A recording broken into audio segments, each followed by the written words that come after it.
We are back for another in-depth video. I've got a pretty cool new project here. This is a revised version of some of the steel frames I've been working on. Last year you may have saw me race a steel frame at the Fort William World Champs. It was a project that I got a lot of help from Kotick with. It's really cool to race that bike and feel some of the differences that you can get out of a steel construction versus an aluminum construction. Steel's much stronger than aluminum, so you can use less of it and use smaller tubing, smaller cross sections to make a more compliant frame, a frame that flexes more without it being too weak. Whereas aluminum needs to be pretty stiff to be strong enough. So with that, the conclusion I came to was that the steel frame we had was too heavy and flexed too much.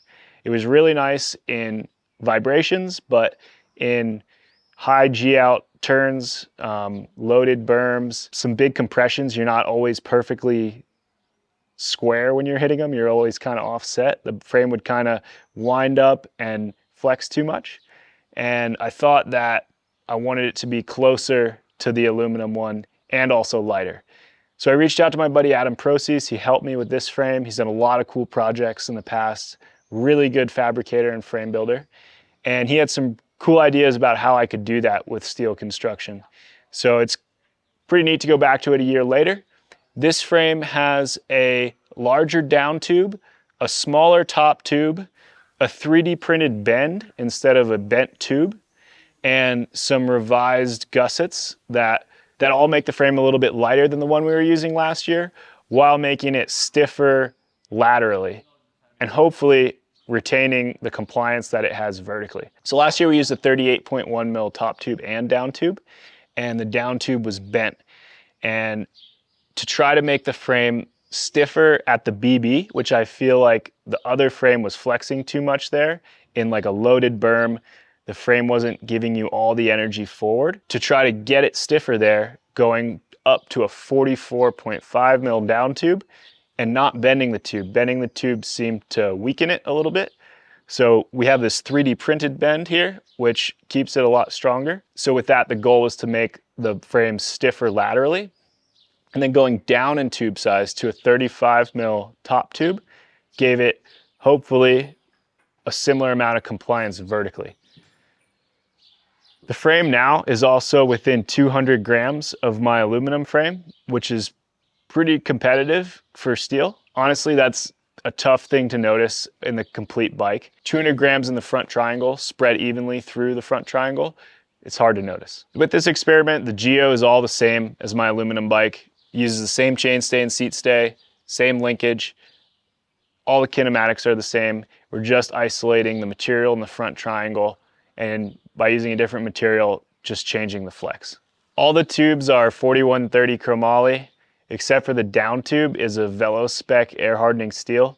It's pretty similar to what the Reynolds 853 that we used last year is, just a different brand. The down tube also has a butted profile. It goes from 1 mil to 0.7 in the center and then 0.9 mil at the other end. That's how we were able to use a bigger tube with a butted profile to make the frame stiffer and lighter at the same time. All the laser cut pieces are stainless steel, and the 3D printed bend is stainless steel as well. So when we talk about flex in a front triangle, it's something that we can predict in FEA. We can measure deflection statically, but when you ride the bike dynamically, it can feel different and it can give you a different ride quality than all those measurements might add up to be.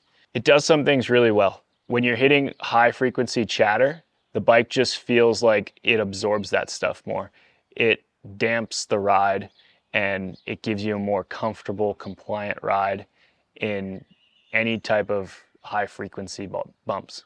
Leo Gang, I noticed the track was so fast. There was a bunch of awkwardly shaped compressions. If anybody watched the World Cup, the top of that track had all these ruts that would just kind of hook you and kick you out funny. And on a World Cup track like that, huge braking holes, big compressions in turns. I don't feel like this frame is the direction I really wanted to go. I feel like my aluminum frame would have been better, more precise, more predictable in some of those situations, albeit stiffer and maybe less comfortable. Then last weekend at Val di Sole, the track was totally different. It was much more natural, a little bit slower with some wet weather, but still huge compressions. And I felt like the frame really didn't do anything negative there at all. I feel like if anything, it may have helped over some of those roots and rocks, being a little bit more compliant, giving me more grip. And with the speeds being lower and some of the compressions being pretty straightforward, I didn't notice the frame winding up as much as it did on like a high speed, wide open track like Leogang. I think for racers at the top level, having a stiffer frame and getting predictability over compliance is the way to go. I think you can get grip through your suspension and tires, and within a range that's working, I think the stiffer aluminum frame that we have is better as a race bike. It's really cool to go back to this as a project. I can see some situations where this frame will work really well, and I haven't really made my mind up. It was more of an experiment than anything. Definitely going to ride it more and go back to it, but this is kind of the whole basis of frameworks, was to have the freedom to try stuff like this. So just wanted to share it with you guys. Thanks to Adam for making this frame. Thanks to all our sponsors for supporting the team so I can still do stuff like this. And hopefully all that we learned goes into the future development of our bikes that myself, Asa, and Angel can race, and we can continue on having success.